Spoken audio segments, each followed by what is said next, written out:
I still remember the feeling of my daughter's hands around my throat.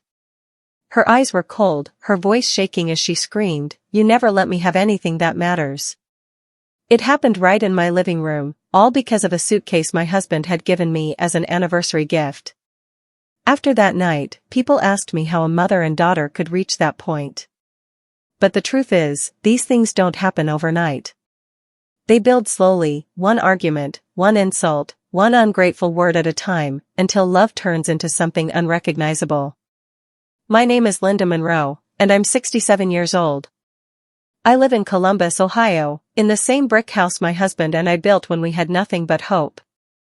Before I begin, I want to mention that my revenge channel, Ma.T Story, is having a $200 giveaway to celebrate our amazing subscribers. I can hardly believe so many people are interested in these stories. To participate, it's simple: subscribe to the channel, hit the notification bell, like this video, and leave a comment telling me where you're watching from, a little about yourself, or share a beautiful story. I'd love to know who you are. Now, let's get back to my story. My husband, Harold, is a proud man, the kind who still shines his shoes before church and irons his shirts even when no one's looking. He's worked hard all his life, and I've stood by him through every storm. We've known struggle, but we've known love too, the kind that's built through quiet faith and long nights spent counting blessings instead of money. Last spring was our anniversary. I wasn't expecting anything special, just dinner and laughter. But Harold walked in that morning holding a silver-wrapped box, grinning like a boy. Inside was a luxury Italian leather suitcase, dark brown with gold corners and his initials stamped into the side. He said softly, "You've carried me through life, Linda. Now it's your turn to carry a piece of me." That suitcase wasn't just leather and stitches, it was a lifetime. It had traveled with him through every business trip, every deal, every dream he built for us. I pressed it against my chest and felt my eyes fill with tears. But as I looked up, I saw Emily, our only daughter, standing in the hallway. Her arms were crossed, her smile tight and cold. "Nice suitcase, Mom," she said. "You don't even travel." Her words stung more than I expected. Harold laughed it off, not hearing what I heard in her voice: envy. Pure, quiet envy. I told myself it was nothing. Just a mood. Just stress from her wedding coming up. But that night, I caught her taking photos of the suitcase while she thought no one was watching. That was the first sign. And I should have paid attention. Because the next time she touched that suitcase, she nearly took my life with it. People say a mother's love is endless. But they never tell you what happens when that love turns into guilt. My daughter, Emily, was my whole world. I gave her everything, maybe too much. And that's how she learned to take, not love. When Emily was born, I thought God had finally smiled on me. After years of miscarriages and nights crying into my pillow, holding her tiny hand felt like a miracle. Harold and I promised we'd give her a better life than ours, no hunger, no worry, no struggle. And we did. Maybe that's where we went wrong. From the time she could walk, we said yes to everything: dolls, new shoes, piano lessons, fancy schools. When she cried, Harold would lift her up and say, "Don't cry, Em. Daddy's got you." And when she pouted, I'd bake her cookies just to make her smile again. Back then, it felt like love. Now, looking back, it feels like we were building a monster made of comfort. By the time she turned 16, she was wearing designer clothes, bragging about friends with rich parents, and calling our house small. I remember one night she asked why we didn't have a vacation home like her friend Allison's family. Harold said gently, "Because we spent our money on your future." Emily rolled her eyes and said, "Then maybe you should have saved more." That was the first time I saw Harold's heart break a little. When Emily moved to Los Angeles, she promised to visit often. But years went by, and she barely called. Her life became a parade of shiny things: new clothes, expensive restaurants, perfect pictures online. Sometimes she'd post, self-made and grateful, even though she was still living off the savings we gave her to start her business. Still, every time she came home, I made her favorite meals and washed her sheets. I told myself she'd come around one day. Then came the night that changed everything. Harold and I were having dinner when she called. Her voice was bright and loud, like always. "Mom, guess what? Ryan proposed. We're getting married." I was so happy for her I cried. We planned a little celebration at home for when she'd visit next. But when she arrived, she didn't bring joy, she brought distance. She smiled, but it was fake. She hugged Harold longer than she hugged me. And when Harold mentioned the new car he was gifting her, the one she'd always dreamed of, her eyes sparkled. But when he added that he had also gifted me his old luxury suitcase, that sparkle turned into something sharp. She laughed, but her voice was cold. "Why would Mom need that? She doesn't even travel." The room went quiet. Harold's smile faded. I tried to change the subject, but I could feel something in the air, heavy, strange, unspoken. That night, as I washed the dishes, I heard her whispering on the phone to Ryan in the hallway. "She got the suitcase. Can you believe that? He gave it to her instead of me." Her tone was dripping with jealousy. And in that moment, I felt something deep inside me shift, a small fear that the love between us was starting to crack. But I didn't know how bad it would get. Because that jealousy was about to grow into something far more dangerous. You can tell when someone loves you, and you can tell when they just want what you have. The way Emily looked at that suitcase told me she didn't see her parents anymore, she saw competition. A week after her visit, Emily called and said she wanted to come home to help plan her wedding. She sounded cheerful, so I tried to forget that strange moment from before. When she arrived, she hugged Harold first, then me. Her perfume filled the house before her warmth did. As she walked in, her eyes landed right on the suitcase, the same one sitting by the hallway mirror where Harold had placed it after our anniversary. "That's the one?" she asked with a smile. "Yes," I said proudly. "Isn't it beautiful?" She walked closer and ran her fingers over the gold initials. "It's more than beautiful," she said slowly. "It's priceless." Something in her voice gave me chills. It didn't sound like admiration, it sounded like possession. That evening, we sat down for dinner. Emily kept asking questions, about Harold's old business trips, about where he bought the suitcase, about how much it cost. I tried to brush it off, but Harold noticed too. He said gently, "You've asked about that suitcase 5 times. What's going on?" She laughed lightly. "I'm just curious, Dad. You always had great taste." But when she thought no one was looking, she took out her phone and snapped a few pictures of it. I caught the flash from the corner of my eye. "Emily," I said softly, "why are you taking pictures?" She froze, then smiled. "Just showing Ryan what good craftsmanship looks like." Her smile looked polite, but her eyes looked hungry. That night, I couldn't sleep. I lay in bed listening to the faint sound of her walking around upstairs. When I finally got up to check, I saw the hallway light under the study door, Harold's study. I pushed it open and found her standing there with the suitcase open on his desk. "Emily!" I gasped. "What are you doing?" She shut it quickly and forced a smile. "Relax, Mom. I was just curious what he keeps inside." "That's your father's personal gift to me," I said quietly. "It's not something to go through." She shrugged. "You don't even travel, Mom. Why hold on to something that'll just sit there collecting dust?" Her tone was sharp. The kind of sharp that doesn't come from anger, but from pride. I wanted to yell, but I didn't. I just looked at her and said, "Some things you keep because they remind you of love." She looked at me like she didn't understand the word. The next morning, she acted like nothing happened. She laughed, made pancakes, and talked about wedding dresses. But her eyes, they kept drifting toward that hallway mirror where the suitcase rested. Before she left that afternoon, she stood by the door and said, "Mom, if you ever get tired of that suitcase, let me know. I'll give it a better home."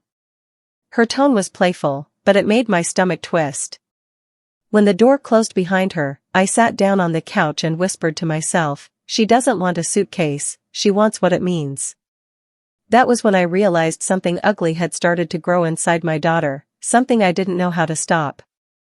And the next time she came back home, she wouldn't be asking for it. She'd be taking it. They say the worst pain doesn't come from strangers, it comes from the people you love the most. That night at dinner, my daughter didn't just embarrass me. She made me feel like I was nothing. A few days later, Harold and I invited Emily and her fiancé Ryan over for dinner. Harold was grilling steaks outside, humming like he always did when he was happy. I made mashed potatoes and set the table with our best plates. I wanted the evening to feel warm, like family again. When they arrived, Emily walked in wearing a tight red dress and high heels that clicked against the floor like warning signs. Ryan smiled politely, carrying a bottle of wine. I gave them both a hug and tried to ignore the way Emily's eyes flicked, again, toward the suitcase sitting by the hallway mirror. We all sat down. At first, it was nice, small talk, laughter, little jokes. For a moment, it almost felt like the daughter I once knew was back. Then Ryan lifted his glass and said with a grin, Emily told me you have quite the collection of old stuff, Mrs. Monroe. She said you're kind of a hoarder when it comes to your husband's things. He laughed. Emily laughed too. But my fork stopped in midair. Harold's smile dropped. That's enough, Ryan, he said quietly. Emily rolled her eyes. Oh, come on, Dad. It's not that serious. We're just joking. Mom knows she keeps everything. Her tone was light, but her eyes were cold. I tried to smile through it, even though I felt my chest tighten.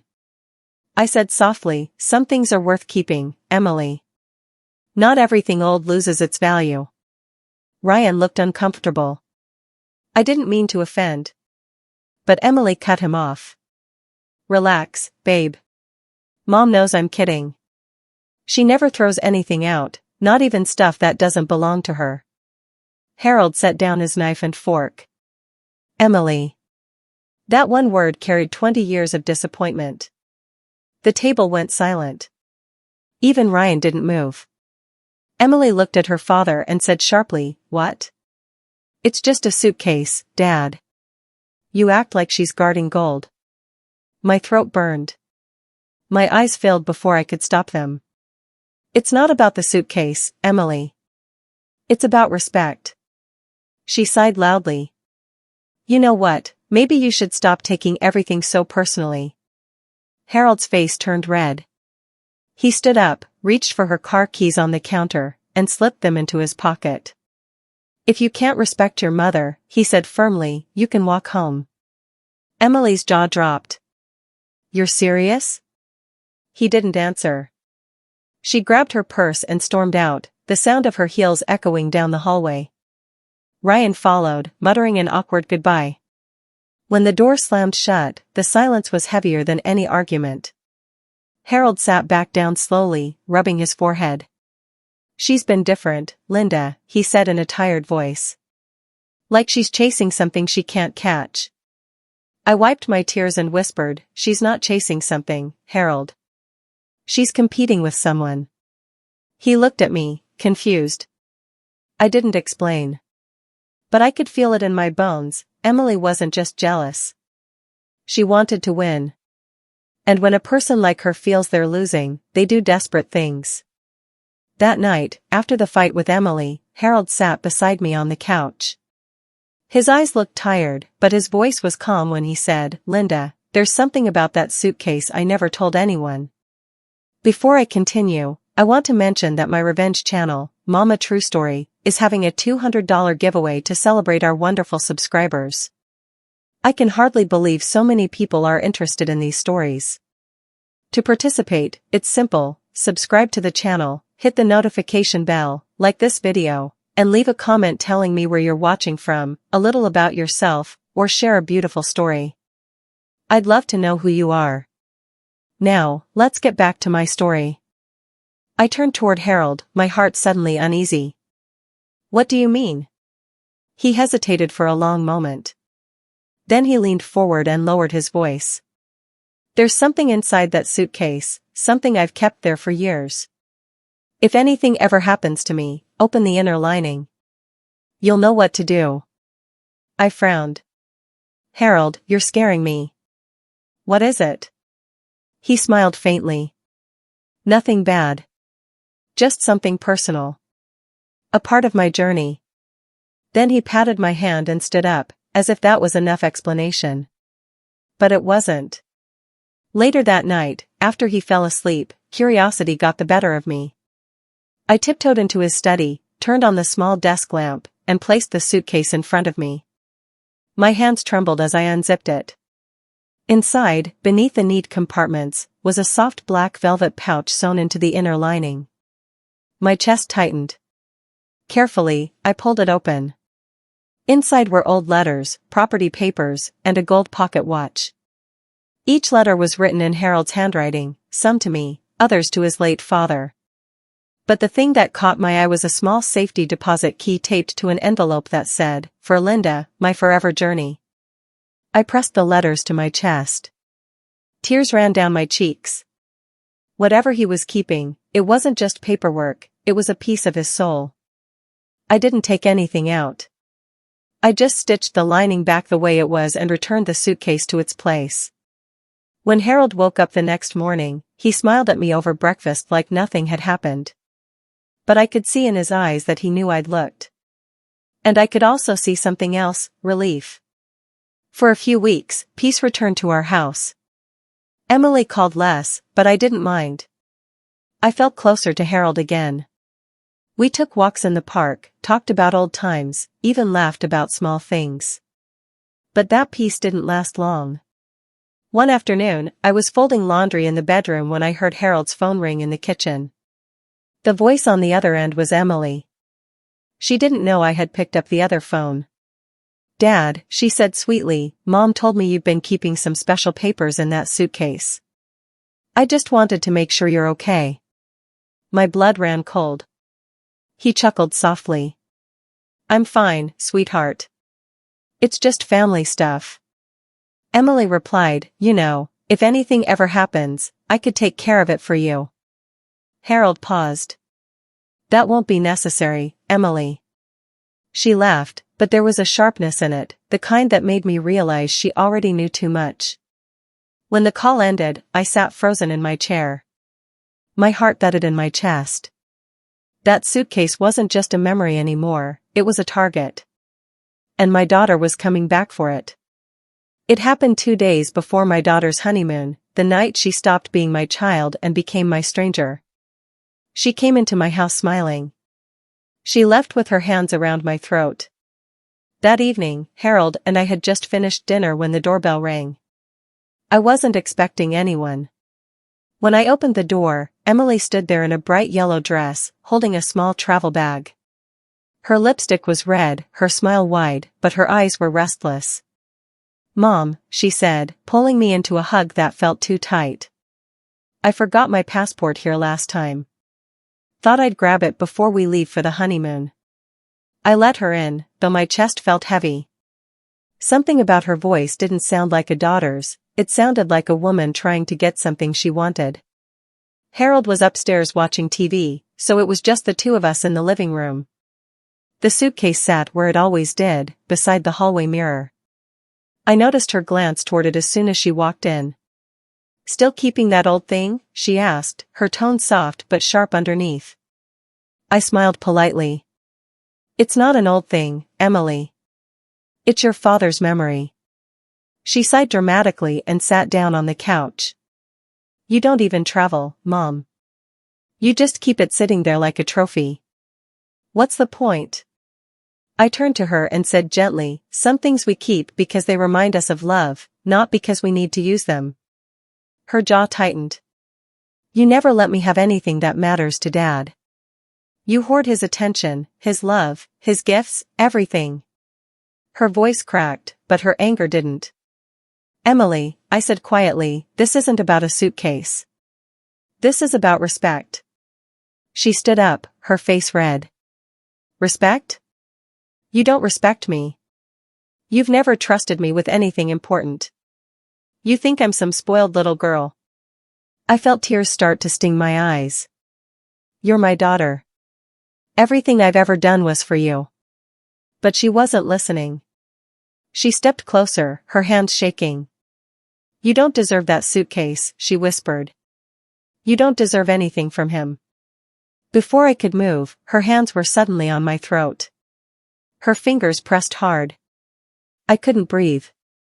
The room spun. I tried to call her name, but only air came out.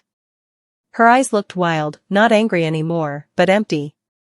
Then, as quickly as it started, she let go. I fell to the floor, coughing and gasping. She looked down at me, her chest rising and falling fast. I'm sorry, Mom, she said, but her voice was hollow. I just need to borrow it for my trip. She grabbed the suitcase, turned, and ran out the door. I could hear her heels hitting the pavement, fading into the night. For a moment, I couldn't move. My throat burned, my vision blurred. The house was too quiet, too empty. Then I heard Harold's voice from upstairs. Linda? Everything okay down there? I opened my mouth to answer, but no words came out. That was the night my daughter crossed the line between love and greed. And before the sun came up, I'd find out just how far she was willing to go. The moment my daughter ran out that door, I knew something terrible was about to happen. I didn't know where she was going, but I knew what she had, my husband's suitcase, and everything inside it. I tried to stand, but my legs felt weak. My throat still ached from her grip. I stumbled toward the phone on the kitchen wall and dialed Harold's number with shaking hands. He picked up after 2 rings. Linda? What's wrong? I could barely speak. It's Emily. She took the suitcase. There was a pause, then the sound of his chair scraping the floor. What do you mean she took it? She attacked me, Harold. She's gone. I think she's headed to the airport. For a second, he didn't say anything. Then I heard the old firmness in his voice. Call the police. Right now. I'm going after her. Before I could argue, he hung up. I called 911, my voice trembling. The operator asked for details, and I tried to explain the theft, the attack, the suitcase that wasn't just luggage but a piece of our lives. When I hung up, I felt a chill. The house that once felt like home now felt like a stranger's place, cold, hollow, broken. Minutes later, Harold called again. I'm at the gas station near the freeway. She's ahead of me, I just saw her car. My heart pounded. Please, be careful. I'm not stopping until I get that suitcase back, he said. Or until she realizes what she's done. At John Glenn International Airport, the night lights glowed against the dark sky. The parking lot was crowded, people rushing with suitcases and coffee cups. Harold spotted Emily's car near the entrance. He parked beside a taxi, his eyes fixed on the doors. Inside, Emily was already at the security line, holding the suitcase. Ryan was beside her, looking pale and panicked. Emily, slow down, he begged. You're acting crazy. She turned on him. You don't understand, Ryan. It's mine. He said he'd leave it to me one day, I'm just taking it early. Ryan's voice cracked. You assaulted your mother. Do you hear yourself? She ignored him and kept walking. Outside, Harold was talking to the police on the phone. Yes, she's inside now, he said quietly. Brown suitcase, gold corners, my initials on it. You'll know it when you see it. 2 officers were already heading toward the terminal. Harold followed them in. His chest felt tight, but he kept his eyes on Emily. Inside, the security alarms buzzed as people lined up for boarding passes. Emily looked around nervously, clutching the suitcase handle tighter. Ryan tried again to reason with her, but she shoved past him. That's when the officers approached. Miss, could you step aside, please? One of them said. Emily froze. Why? I haven't done anything. Just need to check your bag, the officer said calmly. She tried to pull away. You can't. That's mine. But as she argued, Harold stepped forward, his voice low but firm. That's my suitcase, Emily. It's not yours. She turned, eyes wide. Dad. The officers gently took the suitcase and set it on the inspection table. Ryan stood back, hands on his head. Please, Emily whispered, don't open it. But it was too late. The zipper slid open. Inside, beneath the clothes she'd thrown in, were sealed envelopes labeled confidential. The officers exchanged looks. One leaned closer and said, Sir, are these yours? Harold nodded slowly. Yes. And they're not supposed to leave my possession. Emily's face went white. Ma'am, the officer said, you're going to need to come with us. She began to cry, shaking her head. No. No, I didn't know. I didn't mean. But they were already leading her away. From the entrance, Harold watched his daughter's hands being cuffed as the crowd turned to stare. It wasn't anger he felt in that moment. It was heartbreak. And as he stood there, watching her disappear behind the security doors, one thought echoed in his mind. This isn't the end. This is just where the truth begins. They took my daughter away in handcuffs. And all I could think about was how something as small as a suitcase could destroy an entire family. When the call came from the police, I was sitting at the kitchen table, still clutching the phone Harold had dropped earlier. My throat ached, and my hands wouldn't stop shaking.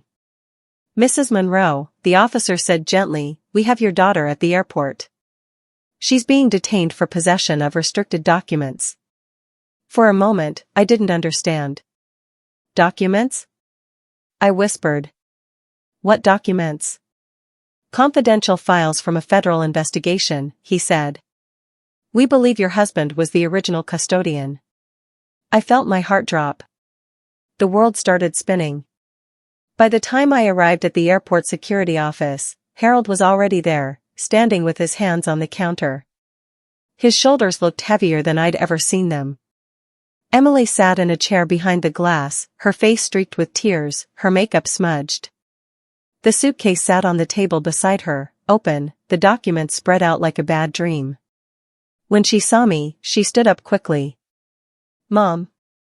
Please tell them it's a mistake. Tell them Dad gave it to me.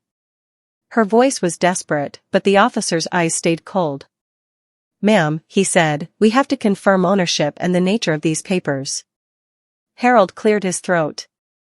They're mine, he said. Those files were part of an old case, one that nearly ruined my company years ago. I was cleared, but the evidence was stored under federal protection. I kept copies for safety. The officer nodded slowly. Then your daughter took them without consent? Harold's jaw tightened. Yes. Emily burst into tears. I didn't know what was in it. I thought it was, she stopped herself, then looked at me. I just wanted something that meant he loved me too. Her words cut through me like glass. The officer handed Harold a clipboard. We'll need you to sign a statement. The files will be returned to federal custody. As he signed, I stood frozen, staring at Emily. I didn't see the confident young woman from Los Angeles. I saw the same little girl who used to fall asleep on my lap, clutching her stuffed bunny. When Harold finished, the officer turned to Emily. You're being charged with theft and possession of federal property. You have the right to remain silent. She sobbed harder. Dad, Mom, please, don't let them take me. Harold closed his eyes. I could see the battle in his face. He loved her. But he also knew there had to be consequences. I walked closer to the glass. My voice shook. Emily, I said softly, you hurt me, you hurt your father, and now you've hurt yourself. I didn't mean to, she cried. I just wanted. The officer interrupted. Ma'am, we have to go. 2 more officers entered and gently led her away. Her hands were cuffed, but she didn't fight. She just kept looking back at us, tears falling, whispering, I'm sorry. I'm so sorry. When she was gone, Harold sat down slowly. His face looked gray, his eyes wet. He said in a quiet voice, "I never thought the day would come when our own daughter would become a stranger." I sat beside him and took his hand. For a long time, we didn't speak. The sound of the airport echoed faintly, voices, luggage wheels, the hum of travelers going about their lives. I wanted to believe this nightmare was over. But deep inside, I knew it wasn't. Because the arrest was just the beginning. The truth behind what Emily had stolen was much darker than either of us realized. When I found out what Emily had really taken, my heart sank. She hadn't just stolen from her father, she had stolen from herself. The day after the arrest, Harold and I were called to the police station. We sat in a small gray room that smelled like paper and old coffee. My hands twisted the hem of my coat as an officer placed a folder on the table. Inside were photos of the documents found in the suitcase, pages filled with stamps, seals, and signatures. "Mr. Monroe," the officer said, "these were tied to a federal case about 15 years ago. You were listed as a witness, not a suspect. The files were supposed to stay in storage, but your copies appear to be the originals." Harold's eyes went wide. "That can't be right," he said. "Those files were duplicates. I only kept them because the man I worked for asked me to hold them." The officer nodded. "That man, James Hensley, he was later charged with fraud and money laundering. These papers are proof of it." Harold sat back, rubbing his forehead. "Good Lord. I thought this was all behind us."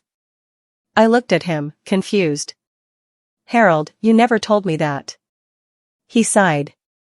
"I didn't want to drag the past into our marriage.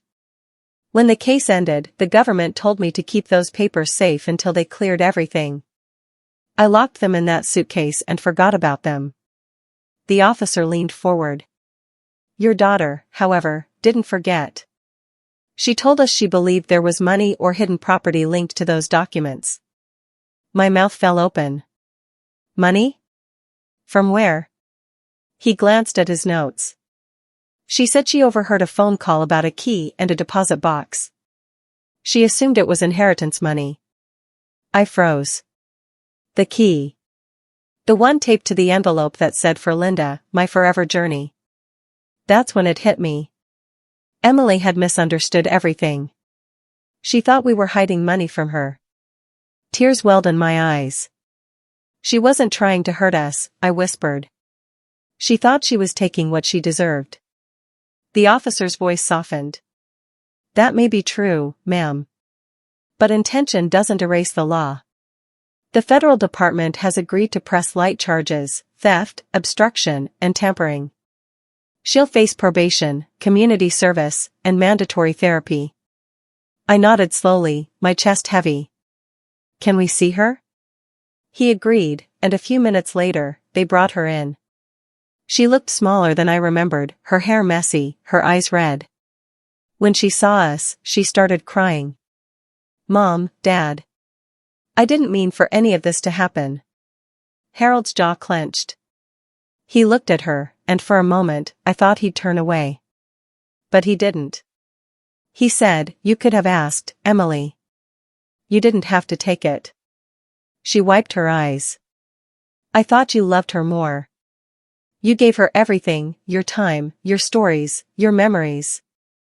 I just wanted something that proved you loved me too." My throat tightened. "You didn't need proof, Emily. You just needed patience." We all sat there, silent, the air heavy with regret. When the officers led her away again, Harold whispered, "I don't even know if she'll ever forgive herself." I held his hand and said softly, "Maybe that's her lesson, Harold. The one we couldn't teach her." He nodded, but his eyes stayed on the door long after she was gone. That night, I lay awake thinking about everything, the suitcase, the letters, the old key. I finally got up and pulled the suitcase close. For the first time, I opened it again and reached for the envelope with my name on it. Inside was a single sheet of paper. One line written in Harold's handwriting. "What we leave behind should never divide the ones we love." I pressed the note to my chest and cried. Because the truth had unfolded, but the damage was only just beginning. Love can save you or destroy you. And when it comes to family, it often does both.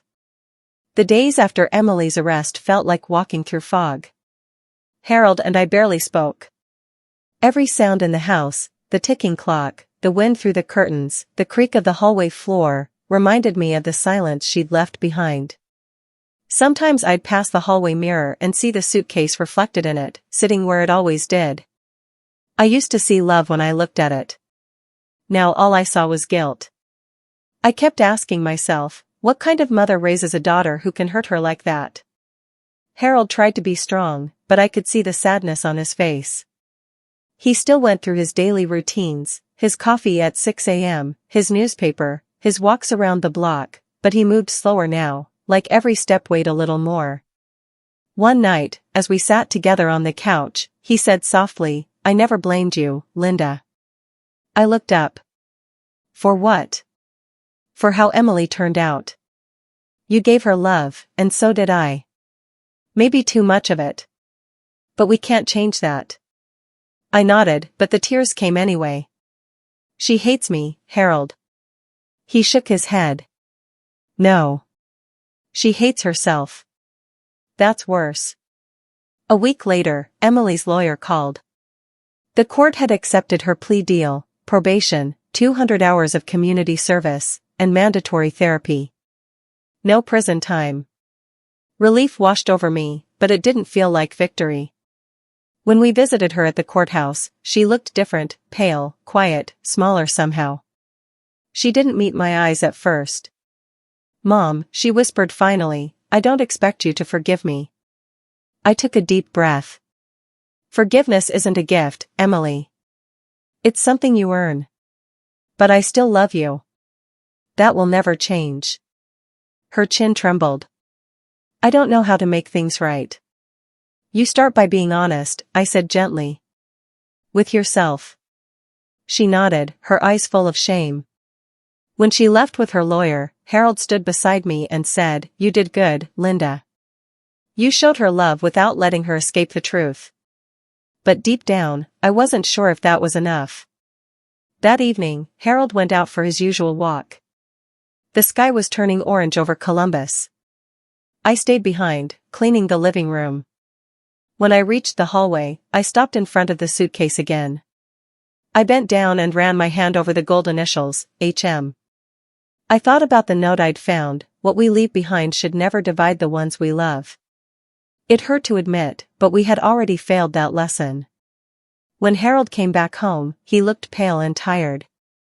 He sat down, took my hand, and said, "We'll get through this, Linda. Families break, but sometimes they heal stronger." I smiled through my tears. "As long as we're still trying." He nodded. "Always."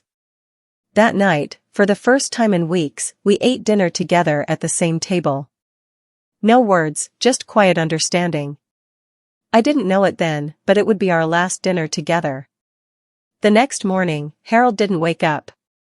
He passed away in his sleep, peaceful, calm, like a man who had finally set down his burdens. I found him with the newspaper still folded beside him and a cup of coffee half full. My heart shattered all over again. And as I sat there holding his hand, one thought kept echoing in my mind. He left me the suitcase, but now, he also left me the truth. When Harold died, I thought the worst pain was losing him. But then I found what he'd been trying to tell me all along, and it broke me in a completely different way. The morning I found Harold gone, the world seemed to stop.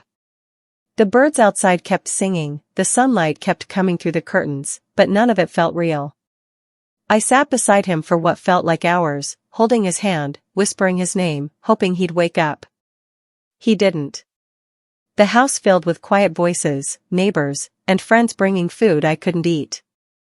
I smiled and thanked them, but inside, I was hollow. After the funeral, the house felt colder than before. Every room carried his memory, his shoes by the door, his mug on the counter, his watch on the table. And then, of course, there was the suitcase. It sat by the mirror where it always had, the gold letters HM shining under the morning light. For days, I couldn't look at it. But one evening, as the sun began to set, I finally sat down beside it. I unzipped the top and ran my fingers over the black velvet pouch I had seen once before. Inside, I found the letters again, the property deeds, the pocket watch, and another envelope I hadn't noticed before. It had my name on it in Harold's handwriting. The paper was old and creased.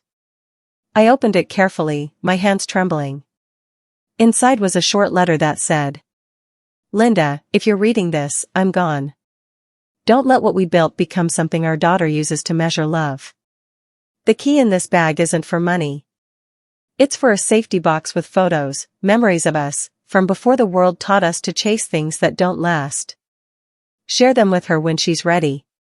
Not to make her feel guilty, but to remind her what real love looks like." I pressed the paper to my chest, tears falling. All those years, I thought the suitcase was about success, Harold's legacy, his pride. But it wasn't. It was about love, the kind you can't buy or steal. And suddenly, I understood. Emily had grown up in a world full of noise, luxury, comparison, attention, and somewhere in all that, she lost the sound of what love really was. Harold had seen that. And the suitcase was his way of leaving her a message, one that had taken me this long to understand. The next day, I went to the bank with the key. My heart was pounding as the clerk led me into a small room and opened the safe deposit box. Inside were dozens of old photographs, Harold in his 20s, working construction, me holding Emily as a baby, our first tiny house before we renovated it. There was also a cassette tape labeled "For My Girls." I borrowed a tape player from the clerk and pressed play. Harold's voice filled the room, calm, steady, loving. "If you're hearing this, I want you both to remember one thing: I didn't build this family with money. I built it with time. Don't waste it chasing things that fade." I covered my mouth, crying so hard I could barely breathe. When the tape ended, I sat in silence, the sound of his voice still echoing in my mind. I knew then what I had to do. It was time to give Emily what her father truly left behind, not the suitcase, not the papers, not the guilt, but the truth. I packed the photographs, the letter, and the tape into a small box. And for the first time since the night she hurt me, I picked up my phone to call my daughter. When she answered, her voice was soft. "Mom?" I said quietly, "Emily, come home. I need to show you something your father left for you." There was a long silence on the other end. Then, through tears, she whispered, "Okay, Mom. I'll come." When Emily finally came home, I didn't know whether to hug her or turn her away. But the moment I saw her standing at my door, I realized forgiveness isn't about forgetting, it's about healing what still hurts. It was late afternoon when I heard the soft knock on my door. The sun was setting over the quiet Columbus Street, painting the sky gold and pink. I opened the door slowly, and there she was, Emily. Her hair was tied back. No makeup. No fancy clothes. Just a simple gray sweater and jeans. She looked younger, smaller, and lost. "Hi, Mom," she said softly. My chest tightened. "Hi, Emily." For a long moment, we just stood there, staring at each other. Then she whispered, "Can I come in?" I stepped aside. "You're home. You don't need to ask." She walked into the living room, her eyes landing on the suitcase sitting by the mirror. She froze, then looked down, her voice trembling. "I didn't think you'd ever want to see me again." I took a slow breath. "You're my daughter. I'll always want to see you. I just needed time." She nodded, tears filling her eyes. "I know I hurt you. I know I can't take it back. But I've been going to therapy like the court said.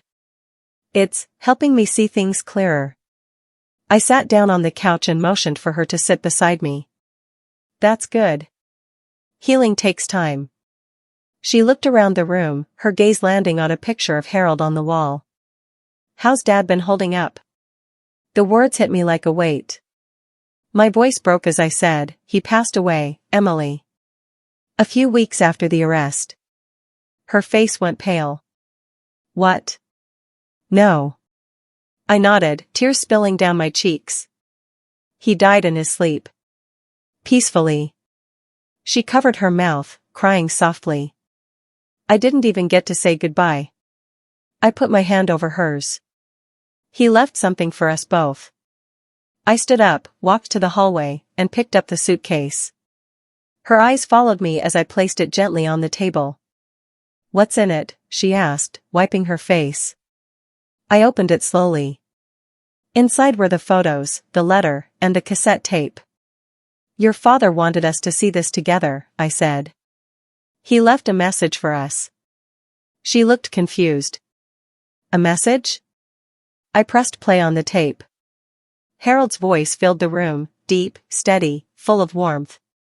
Linda, Emily, if you're listening to this, I'm probably gone. I just want to remind you both what we were before life made us forget. Every laugh, every meal, every hard day, those were our riches. The rest was just noise. Emily covered her face, sobbing. Dad. The tape continued. Linda, you were the heart of this family. And Emily, you were its light. Don't let guilt dim it. Learn from the mistakes, but don't live inside them. The suitcase was never about value, it was about memory. Keep it safe, and keep each other safe too. When the tape stopped, the silence was heavy. Emily's shoulders shook as she cried. I wrapped my arms around her, and for the first time in years, she didn't pull away. I'm so sorry, Mom, she whispered. I was so blinded by wanting to feel important. I forgot I already was. I stroked her hair, tears falling. You can start again, Emily. We both can. We sat there for a long time, just holding each other, letting the past wash over us. When she finally pulled away, her voice was shaky but calm. Mom, there's something I need to tell you, something I did before the arrest that I never told anyone. I frowned. What is it? She looked down, her hands trembling. It's about what I found inside the suitcase before that night. Something I shouldn't have touched. Her words made my heart skip. What did you do, Emily? I asked quietly. She looked up with tearful eyes and whispered, I think Dad knew all along. And that's why he left me the message. When Emily told me what she'd found in that suitcase before the night of the arrest, my heart stopped. It wasn't money. It wasn't papers.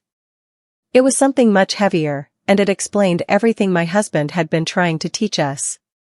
We sat in the living room, the faint sound of the tape still echoing in the background. Emily wiped her eyes and said, the night before my wedding, when you and Dad were asleep. I opened the suitcase. I froze. You opened it? She nodded slowly. I thought there was money inside. I'd heard Dad mention a safety key once, and I assumed it was for some hidden account. I was planning to take it on my honeymoon and open it later. Her voice cracked, and she looked down. But when I unzipped the lining, I found a stack of envelopes, letters, and one of them had my name on it. My eyes widened. Your name? She nodded again. It said, to my Emily. I opened it. And, Mom, she took a deep breath. It wasn't about money. It was a letter from Dad about life. Tears welled in her eyes as she began to recall his words. He said he'd seen how the world changed me. How I stopped believing love was enough. He wrote that he hoped I'd learn to value people more than things, and that one day, if I didn't, I'd lose something important trying to prove a point. Her voice broke. He wrote, when love becomes competition, nobody wins. I covered my mouth, my eyes stinging. Emily. She took a shaky breath. I read it, but I didn't understand. I thought it was just him being dramatic. I left it in the suitcase, and then, when I found the other documents, I thought they were part of some inheritance he was hiding. That's why I took it. She pressed her hands against her face. He knew I would. He knew I'd learn the hard way. I sat there in silence, my heart pounding. Harold hadn't been protecting money, he had been protecting meaning. The suitcase wasn't just a symbol of his love for me, It was also a test for her, a lesson written in time and patience. I looked at Emily. He didn't do it to punish you, honey. He did it to teach you what we couldn't say out loud. She nodded through her tears. And I failed that lesson. No, I said gently, taking her hand. You just had to repeat it. Now you understand it. We sat there for a long time, both crying softly. The house felt alive again, not with pain, but with something different. Understanding. After a while, Emily asked, "What are you going to do with the suitcase now?" I smiled sadly. Keep it where it's always been. But from now on, it won't be a reminder of what we lost. It'll be a reminder of what we learned. She looked at me with tired eyes and said quietly, "I wish I could tell him thank you." You can, I said, pointing to the ceiling. He hears you. Later that night, after she'd gone to bed, I sat alone in the living room with the suitcase beside me. I ran my hand over the gold initials, the soft leather still shining in the lamplight. I whispered, "You were right, Harold. Love is the only thing we ever really own." For the first time in a long time, I didn't cry. I smiled. Because even though he was gone, his voice still guided us, not through riches or gifts, but through the quiet wisdom he'd left behind. But just as I was about to put the suitcase away, something slipped out from the side pocket, a small, folded note I hadn't seen before.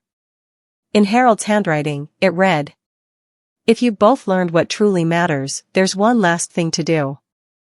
Open the box in the garden." I froze, my heart racing. What box? I had no idea what he meant, but I was about to find out. When I read Harold's last note, "Open the box in the garden," my hand started to shake. He'd been gone for weeks, and yet somehow, it felt like he was still guiding me, still teaching me from beyond the grave. The next morning, I showed Emily the note. She blinked at it in disbelief. The garden? What box? I shook my head. I don't know. Your father and I used to plant flowers every spring, but I don't remember any box. We walked out to the backyard together. The air was cool and quiet, the smell of soil and morning dew filling the air. Harold's old garden was still there, rows of faded rose bushes, the white bench he'd built years ago, and the little stone path he'd laid by hand. We started searching, behind the shed, near the trees, under the bench. Nothing. Then, near the old bird bath, I noticed a patch of dirt that looked freshly turned. "Emily," I called softly. "Bring me the small shovel." We dug slowly, careful not to disturb the roots. After a few minutes, we hit something solid, a small metal box, rusted on the corners, but still sealed tight. Emily gasped. "Oh my gosh, Mom, this is it." I brushed the dirt off the top. My hands were trembling as I lifted it out of the ground. We carried it to the patio table and sat down, staring at it like it held the world inside. "You open it," Emily said. I nodded and slowly unlatched the lock. The lid creaked as it opened, revealing a neat bundle of envelopes, each one labeled in Harold's handwriting. There were 3. One said "For Linda." The second said "For Emily." And the third said "For the future." I handed Emily hers and took mine. For a moment, we just sat there, the wind whispering through the trees. Then we opened them. Inside my letter, Harold had written, "Linda, my love, if you're reading this, I know you've already faced more than your share of pain. But I also know you've turned that pain into strength. You've always been the anchor that held this family steady. I buried this box not as a secret, but as a seed, a reminder that even in the dirt, love can grow again. When you're ready, plant something new here. Let this garden bloom again, for both of you." I pressed the letter to my heart. Tears rolled down my cheeks. Emily looked up from hers, her lips trembling. He wrote that he forgives me." I reached across the table and took her hand. "Of course he does." She nodded, her voice breaking. "He said, mistakes don't end families, silence does." We both cried then, holding each other, surrounded by Harold's roses and sunlight. For the first time I felt peace, not the kind that comes from forgetting, but the kind that comes from finally understanding. Then Emily noticed the third envelope still sitting in the box, for the future. She looked at me. Should we open it? I nodded. We unfolded it together. Inside was a short note, and 2 small packets of flower seeds.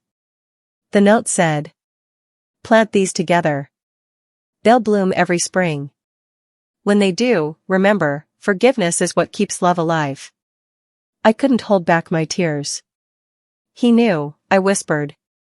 He knew we'd need this to find our way back. Emily smiled through her tears. Then let's plant them, Mom. For him. We dug 2 small holes in the same patch of soil where we'd found the box and gently placed the seeds inside. As we covered them with dirt, I felt something shift inside me, like grief was turning into gratitude. That evening, as the sky turned orange, I sat on the porch, watching the garden with a cup of tea in my hand. Emily came and sat beside me, resting her head on my shoulder. For the first time since Harold's death, I didn't feel alone. And as the wind moved softly through the roses, I could almost hear his voice saying, "Good job, my girls. You finally understood." I smiled, whispering, "Yes, Harold. We did." But deep down, I knew there was still one more thing left to do, one more act of love that would close this chapter forever. People always think karma comes loud, with punishment, shame, and fire. But the real kind of karma comes quietly, when you finally see the truth and live it. It's been 6 months since Emily and I planted those seeds in Harold's garden. The flowers have started to bloom now, soft pinks and whites dancing in the morning light. Every time I walk past them, I can almost hear Harold humming under his breath, trimming the roses like he used to. The house feels different these days. Warmer. Lighter. There are still moments when the silence feels heavy, but it doesn't hurt anymore. It feels peaceful, like the sound of rest. Emily comes by every weekend now.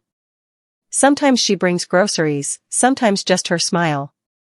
She's working at a local shelter now, helping women who lost their families to greed and addiction. "I think I'm finally doing something that matters," she told me one morning. And I believed her. She's not the same girl who once cared about fancy cars and followers. She's softer now. Kinder. More aware of the world beyond herself. One Saturday afternoon, we were sitting on the porch drinking lemonade when she said quietly, "You know, Mom, I used to think karma was what happened when bad things caught up to you." I smiled. "And now?" She looked at the garden, eyes shining. "Now I think karma is what happens when you finally learn what love really means." I reached over and squeezed her hand. "Your father would have liked that." She smiled. "He taught me more after he was gone than when he was here." I nodded, tears welling in my eyes. That's what good men do. They leave lessons that don't fade. Later that evening, after she left, I walked to the garden alone. The air smelled like rain, and the wind brushed against the flowers we had planted. The soil was damp, the petals trembling. I knelt down beside them and whispered, "We did it, Harold. You were right. Love really is the only thing that grows forever." I stayed there for a while, just listening to the sounds of the night, crickets, the wind, the rustle of leaves. And then I felt it. Not a voice, not a sound, but a feeling, like warmth wrapping around me. A quiet presence. It wasn't sad. It wasn't haunting. It was peace. That's when I realized, karma had already come. Not to punish, but to heal. Because in the end, the person who hurt me most had become the person I was most proud of. Emily had faced her mistakes, made peace with her past, and grown into the kind of woman her father always believed she could be. And I had learned that forgiveness isn't about forgetting what someone did. It's about remembering who you are, even after they break your heart. Now, when people ask me why I kept that suitcase all these years, I tell them the truth. It's not just a suitcase. It's a story. A story about love that got tested, about pride that got humbled, and about a mother and daughter who had to lose almost everything to find each other again. I keep it by the mirror, same place as always. The leather's worn now, the gold letter's a little faded, but every time I walk past it, I smile. Because it reminds me that time changes people, and sometimes, that's the only kind of revenge we ever need. Moral of the story: never mistake possession for love, or silence for peace. Some lessons take pain to bloom, but once they do, they last forever.